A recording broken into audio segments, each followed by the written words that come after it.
Good morning student. Today is 30 September class 6, 7, 8 online teaching video number है आपका। Class 6 के लिए है 32, क्लास 7 के लिए 36 और क्लास 8 का है वीडियो नंबर 37।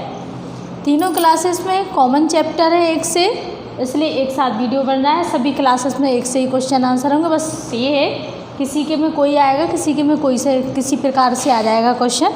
तो अच्छे से रिवीजन करिए सभी लोग। लेसन शो नहीं किया है, मिक्स करवा रही हूँ। थर्ड, फोर्थ, फिफ्थ लेसन भी हो सकता है, फर्स्ट, सेकंड, थर्ड भी उसमें मिक्स हो सकता है। तो क्वेश्चन नंबर फर्स्ट है आपका, वचन के कितने भेद होते हैं। हो सकता है शायद मैं करवा चुकी हूँ और नहीं भी करवाए हो, तो सभी को पता है ना, वचन के दो भेद होते हैं, एक वचन और बहुवचन। तो आपका जो विकल्प है नंबर सी, ये वाला आपका करेक्ट होगा। संज्ञा के कितने भेद होते हैं? 5, 4 और 2। तो आप लोगों को लेसन एक्सप्लेन करने में बताया था कि संज्ञा के 5 भेद होते हैं। कितने भेद होते हैं? 5। अब क्वेश्चन नंबर थर्ड,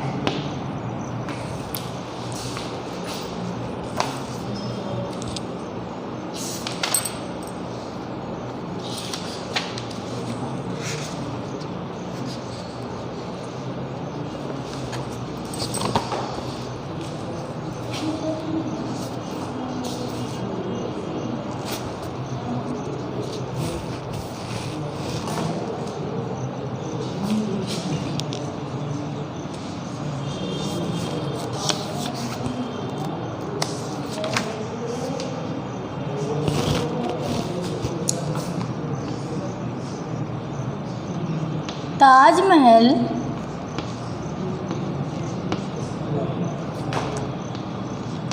आगरा में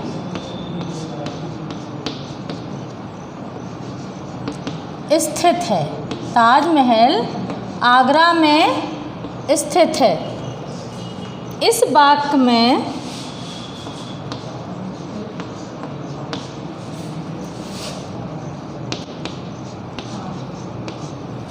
वाक्य में संज्ञा है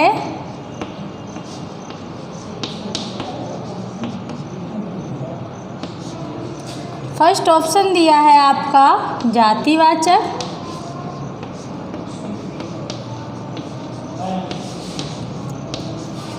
सेकंड ऑप्शन दिया आपका द्रव्यवाचक या फिर भाववाचक भी कर सकते हैं, भाववाचक,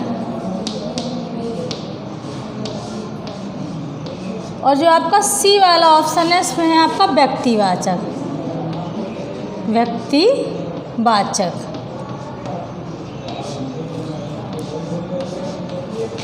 तो ताजमहल आगरा में स्थित है। ताजमहल क्या है?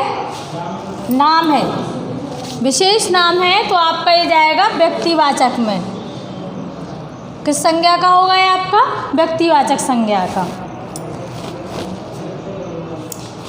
क्वेश्चन नंबर 4,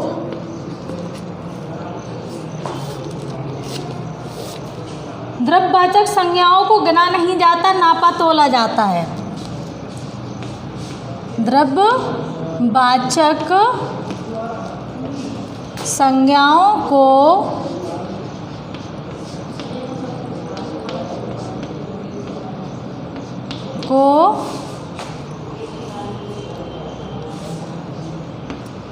जाता है, तो फर्स्ट ऑप्शन में नापा तोला,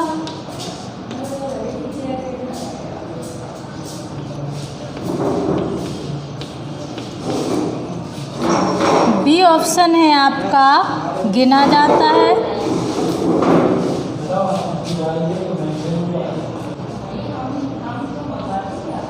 और सी ऑप्शन है आपका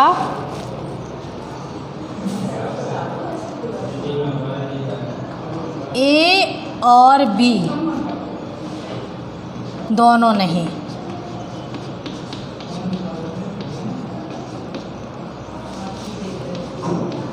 तो आपको पता है ना, जो द्रव्यवाचक संज्ञाएं होती हैं उन्हें गिना नहीं जाता है, उन्हें नापा तोला जाता है। तो आपका फर्स्ट ऑप्शन है, ये आपका करेक्ट ऑप्शन होगा। इस तरीके के क्वेश्चन आंसर आ जाएंगे आप लोगों के।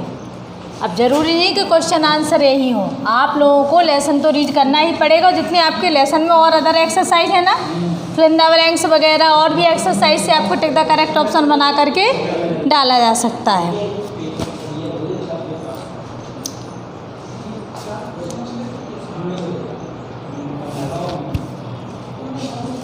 Question number 5।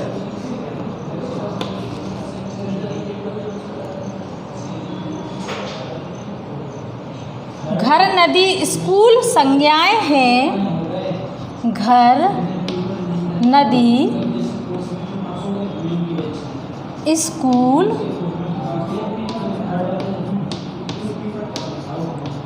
संज्ञाएं हैं। कौन सी संज्ञाएं? अगणनीय, ए नंबर का ऑप्शन है आपका अगणनीय। बी नंबर का ऑप्शन है आपका गणनीय।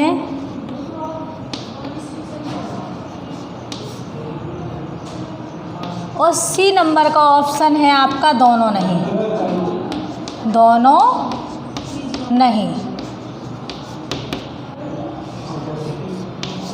तो संसार में जितनी भी नदियां हैं या नदी हुई, घर हुए, स्कूल, इनको गिना जा सकता है। ये आपकी कौन सी संज्ञा हो जाएंगी? गणनीय संज्ञा हो जाएंगी आपकी।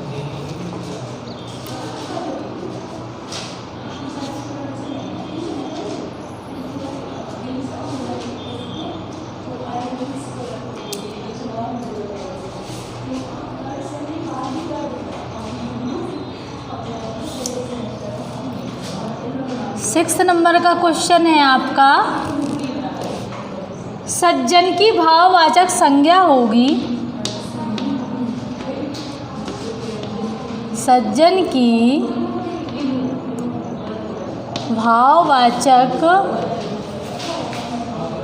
संज्ञा होगी। अब एक मैंने इसमें दिया सज्जन की भाववाचक संज्ञा होगी। आपके लेसन में जितने भी भाववाचक संज्ञाएं बनाने वाले कॉलम हैं उन सभी को आपको रीड कर लेना है, क्योंकि कोई सी भी भाववाचक संज्ञा हम आप लोगों से पूछ सकते हैं। इसमें मैंने एग्जाम्पल के तौर पे सज्जन रखा है, आपके उसमें कुछ भी हो सकता है, इसलिए आपके उसमें दिया गया है भाववाचक संज्ञाएं बनाने के नियम। जातिवाचक से, विशेषण से, सर्वनाम से, अव्यय से, क्रिया से। तो ये आप लोगों को अच्छे से रीड कर लेना है। सज्जन की भाववाचक संज्ञा होगी तो ऑप्शन है आपका ए ऑप्शन है सज्जनता, ए ऑप्शन है सज्जनता, बी ऑप्शन है सौजनता,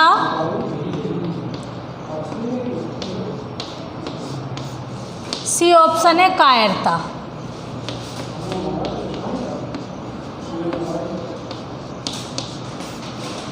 अब आपको इसमें जो करेक्ट ऑप्शन है उसमें टिक करना है। सज्जन की भाववाचक संज्ञा होगी आपका जो ए ऑप्शन है सज्जनता, बी ऑप्शन सौजनता और सी ऑप्शन है कायरता। तो आपका जो ए ऑप्शन है ना, सज्जन से सज्जनता भाववाचक संज्ञा बनाई जाती है।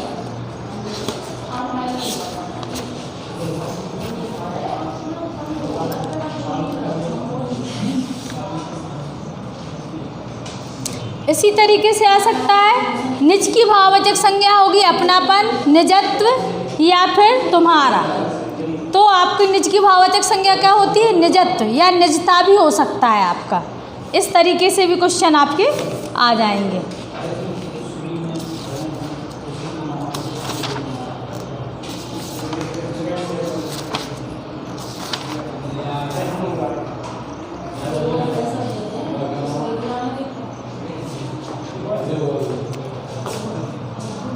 Question number 7। अब जिनके में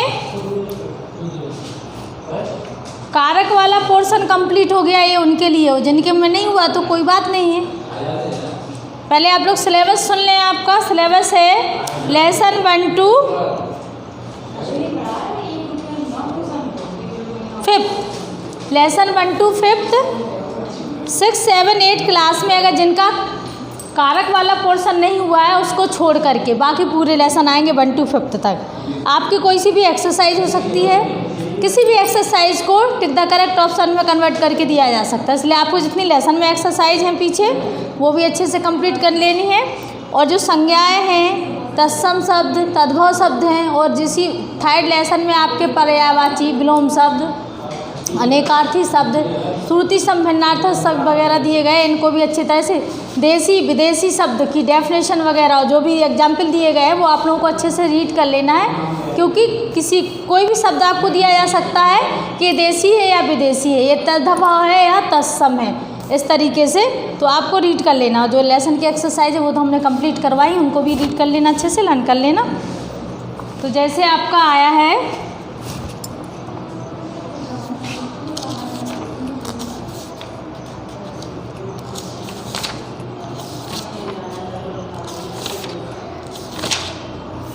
मुझे झूठ से घृणा है, मुझे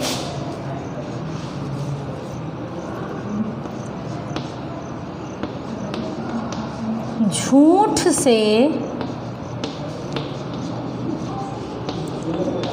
घृणा है। फर्स्ट ऑप्शन है आपका कर्ता कारक,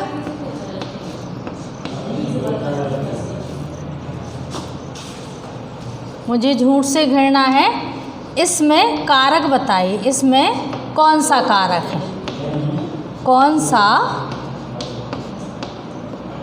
कारक है, कारक है तो कर्ता कारक। बी ऑप्शन दिया है आपका अपादान कारक, और जो आपका सी ऑप्शन दिया हुआ है करण कारक।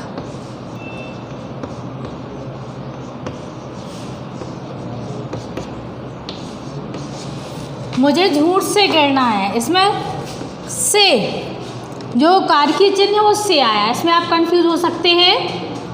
अपादान कारक का भी कारकीय चिन्ह क्या है, से, और करण कारक का भी कारकीय चिन्ह से है, लेकिन जहाँ घृणा हो, तुलना हो, वहाँ पर आपका क्या आता है, या अलग होने का भाव हो, वहाँ पर आपका अपादान कारक आता है। तो मुझे झूठ से घृणा है, इसमें कारक है आपका अपादान कारक।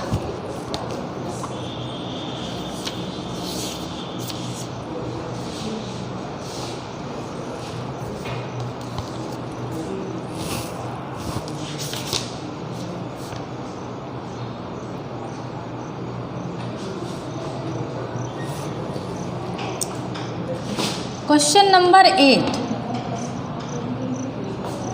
मेरे पिता महान विद्वान हैं, मेरे पिता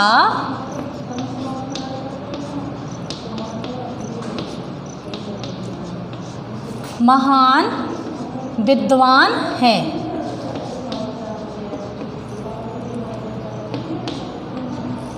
तो विद्वान का स्त्रीलिंग होगा, विद्वान का स्त्रीलिंग होगा, विद्वान का स्त्रीलिंग बताना है आपको। तो ए ऑप्शन में आपका आ गया है वैज्ञानिक,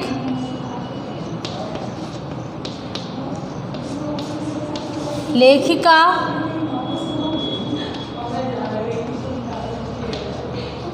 लेखिका, और जो आपका सी ऑप्शन है विदुषी। तो आप सभी को पता है ना कि विद्वान का स्त्रीलिंग विदुषी होता है, क्या होता है, विदुषी होता है। अब आपके चैप्टर में लिंग वचन कारक में आए नित्य सदा स्त्रीलिंग रहने वाले शब्द, सदा पुल्लिंग रहने वाले शब्द, तो जिनको हम लोग चेंज करते हैं नर मादा लगा करके चेंज करते हैं। तो ऐसे भी आपका ऑप्शन आ सकता है, कोई एक वर्ड्स एक शब्द दे दिया आपको, ये बताइए सदा स्त्रीलिंग रहने वाला शब्द कौन सा है। आपको 3 ऑप्शन दे दिए जाएंगे, जिसमें से आपको 1 जो करेक्ट ऑप्शन होगा उसमें आपको टिक करना पड़ेगा। ऐसे ही एक वचन बहुवचन का भी कि एक इनमें से कौन सा शब्द एक वचन में है, और आपको ऑप्शन के तौर पर शब्द दे दिए जाएंगे, उसमें कुछ बहुवचन शब्द भी होंगे और उनमें से एक वचन शब्द होगा। तो आपको और सदा एक वचन में रहने वाले और सदा बहुवचन में रहने वाले शब्द भी होते हैं, आंसू, हस्ताक्षर वगैरह ऐसे दिए हैं ना। तो ये भी आप लोगों को ऐसे क्वेश्चन भी आ सकते हैं, आप लोगों को अच्छे से रीड कर लेना है।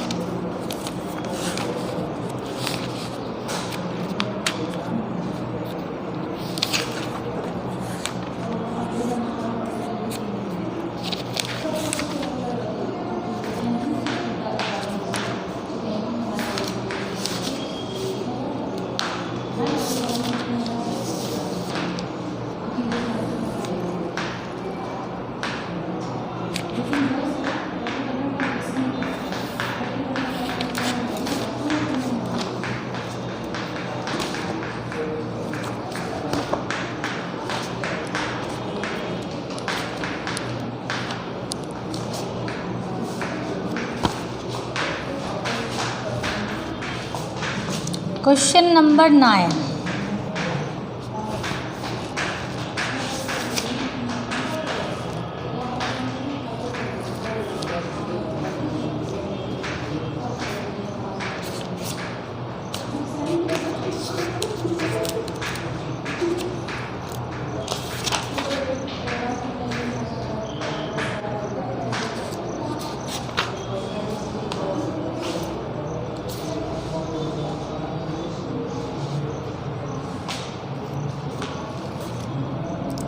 आंसू शब्द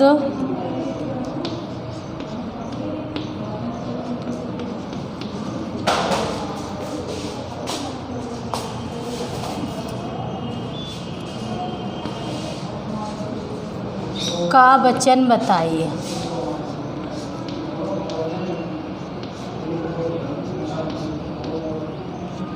तो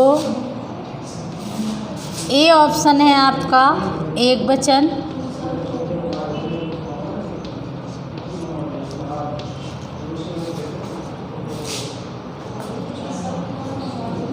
सदा बहुवचन,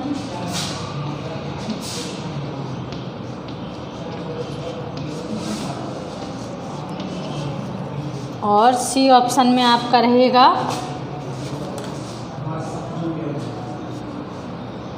बहुवचन। तो आपका करेक्ट ऑप्शन होगा बहुवचन, क्योंकि आंसू का प्रयोग सदा बहुवचन में ही होता है, एक वचन में नहीं होता है। तो इसका बहुवचन भी ऑप्शन हो सकता है, और आपका जो सी नंबर में ऑप्शन, कोई भी ऑप्शन आ सकता है सी नंबर में आपका।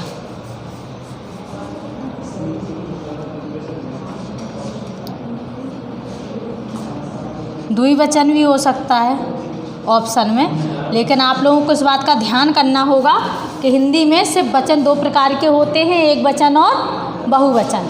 तो आप ऑप्शन में निशान जाएगा आपका बहुवचन में। आंसू शब्द का प्रयोग सदा बहुवचन में ही होता है। अब ऑप्शन डाल दिया जाए जनता शक्तिशाली है, इसमें जनता कौन से वचन में होगा? जनता शक्तिशाली है, जनता कौन से वचन में होगा? एक वचन में। कुछ शब्द ऐसे होते हैं जो सदा एक वचन में ही प्रयुक्त होते हैं, जैसे आकाश, दूध, घी, मक्खन, वर्षा, पानी, सोना, लोहा, भीड़ आदि। हमने आप लोगों को बहुत पहले भी बता चुके हैं कि द्रव्यवाचक संज्ञाएं एक वचन में ही प्रयुक्त होती हैं। और सदा बहुवचन रहने वाले शब्द हस्ताक्षर, होश, आंसू, दर्शन, लोग, प्राण, बाल आदि। आप इनको अच्छे से लर्न कर लेना। क्वेश्चन आ सकता है एक वचन की जगह पे बहुवचन का प्रयोग कब करते हैं? तो ऑप्शन में डाल देंगे जब मन करे तब, और सेकंड ऑप्शन डाल देंगे आदर प्रकट करने के लिए, और थर्ड ऑप्शन डाल देंगे पता नहीं। तो आप लोगों को अच्छे से पता होना चाहिए कि एक वचन के लिए बहुवचन का प्रयोग हम कब करते हैं? जब हम किसी को सम्मान दे रहे होते हैं, यानी कि आदर प्रकट करने के लिए हम बहुवचन का प्रयोग करते हैं। जैसे दादाजी आ रहा है, दादाजी आ रहा है तो करेक्ट सही नहीं होगा ना, क्योंकि दादाजी तो आपके सम्मानीय है। तो दादाजी आ रहे हैं, भले ही दादाजी एक वचन है, मतलब एक ही पर्सन है, बहुत सारे लोग नहीं है ना, लेकिन उन्हें सम्मान देने के लिए दादाजी आ रहे हैं बहुवचन का प्रयोग करते हैं। अगर ऐसे दे दिया जाए पुस्तक शब्द का बहुवचन बनाइए या वृद्धा शब्द का बहुवचन बनाइए, तो आप बना सकते हैं ना। मतलब ऑप्शन में दे दें हम पुस्तकें वगैरह या कुछ भी दे दें, तो पुस्तक का बहुवचन क्या होगा? पुस्तकें। वृद्धा का बहुवचन क्या होगा? वृद्धाएं। ऐसे कहानी का बहुवचन कहानियाँ। तो इस तरीके से आपको इनको भी रीड कर लेना है। ऐसे कुछ स्त्रीलिंग शब्द भी दे सकते हैं, या आपको दे दिया जाए मीठा शब्द की भाववाचक संज्ञा बनाइए। मीठा शब्द की भाववाचक संज्ञा बनाइए। तो आपको इसमें ऑप्शन धर दिया जाए मिठाई, मिठास या मीठा। तो आपका जो करेक्ट ऑप्शन होगा क्या होगा? मिठास। ऊपर की भाववाचक संज्ञा बनाइए, तो ऊंच, नीच और ऊंचाई। तो करेक्ट ऑप्शन क्या होगा आपका? ऊंचाई। तो इस तरीके से भी क्वेश्चन आ जाएंगे।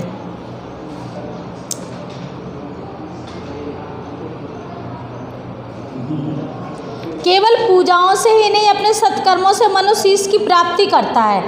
इस वाक्य में पूजाओं शब्द का प्रयोग कौन सी संज्ञा में हुआ है? भाववाचक में, जातिवाचक में या फिर व्यक्तिवाचक में? तो इसमें पूजाओं शब्द का प्रयोग जातिवाचक संज्ञा के रूप में हुआ है।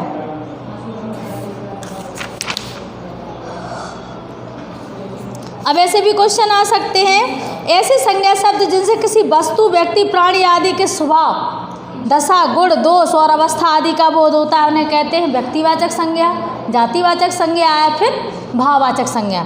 तो आप लोगों को डेफिनेशन लर्न होनी चाहिए। ऐसे संज्ञा शब्द जिनसे किसी व्यक्ति, वस्तु, प्राणी आदि के स्वभाव, दशा, गुण, दोष का, अवस्था आदि का बोध होता है, वहाँ पर आपकी भाववाचक संज्ञा होती है।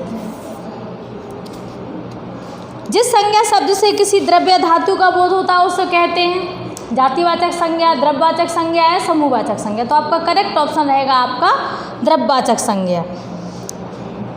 ऐसे भी हो सकता है, जिस संज्ञा शब्द से किसी समूह का बोध हो उसे कहते हैं समूहवाचक संज्ञा, व्यक्तिवाचक संज्ञा या फिर पदार्थवाचक संज्ञा। तो आपका जो करेक्ट ऑप्शन होगा वो रहेगा आपका समूहवाचक संज्ञा। तो इस तरीके से आप लोग सारी डेफिनेशन लर्न कर लेना। देशज शब्द की डेफिनेशन, विदेशज शब्द की डेफिनेशन के अकॉर्डिंग भी आपका टिक द करेक्ट ऑप्शन बन जाएंगे। आपसे स्वर भी पूछे जा सकते हैं। ऑप्शन दिया जाता है, अपने रिवीजन तो करवा ही दिया है, जो रह गया हो आप लोग अच्छे से देख लेना। वैसे तो कुछ नहीं रह गया है। क्वेश्चन कोई सा भी हो सकता है, ज़रूरी नहीं है कि रिवीजन वाला ही क्वेश्चन आपके उसमें आ जाए। तत्सम शब्द दे दिए जाए, इनका सही तद्भव शब्द, जैसे तत्सम दिया अग्नि, तत्सम शब्द का तद्भव शब्द बताइए। ऑप्शन में दे दिया आपको 2-3 ऑप्शन दे दिए, उसी में साथ में आपका आग वाला ऑप्शन भी दे दिया गया। तो आप लोग करेक्ट ऑप्शन में ही टिक करेंगे। स्वर पूछे जा सकते हैं, व्यंजन की डेफिनेशन, ऊष्म व्यंजन, अंतस्थ व्यंजन, दीर्घ स्वर, प्लस स्वर, तो सभी की डेफिनेशन अच्छे से रिवाइज कर लेना। फर्स्ट लेसन में आपके कुछ कवि और उनकी 8th क्लास में कवि और उनकी वो दिए गई हैं कुछ बुक वगैरह, इनको भी आप लोग रीड कर लेना। तो आज की वीडियो में बस इतना ही। नेक्स्ट वीडियो में इसके आगे का रिवीजन करवाएंगे जो रह गया होगा, या फिर लिटरेचर का भी रिवीजन हो सकता है। सिलेबस आप लोग अच्छी तरह से सुन लीजिए। हिंदी ग्रामर में लेसन 1 to 5 आपके 5 चैप्टर में 3 पोर्शन है, लिंग, वचन और कारक। जिस भी क्लास में कारक वाला पोर्शन कंप्लीट नहीं है उसमें कारक वाला पोर्शन नहीं आएगा, और जिसमें कंप्लीट है उसमें आएगा। और जो आपका हिंदी लिटरेचर है 1 to 3 लेसन, वर्ड मीनिंग भी आएंगे आपके, एक्सरसाइज से भी टिक द करेक्ट ऑप्शन बन जाएंगे, लेसन के बीच से भी टिक द करेक्ट ऑप्शन हो सकते हैं, क्वेश्चन के भी टिक द करेक्ट ऑप्शन के रूप में दिया जा सकता है। तो अच्छे से लेसन रीड कर लेना, क्योंकि कल मैं आप लोगों को हिंदी लिटरेचर का रिवीजन करवाऊंगी। तीनों क्लासेस का अलग अलग रिवीजन होगा। घर पर रहिए, सुरक्षित रहिए। Thank you, have a nice day.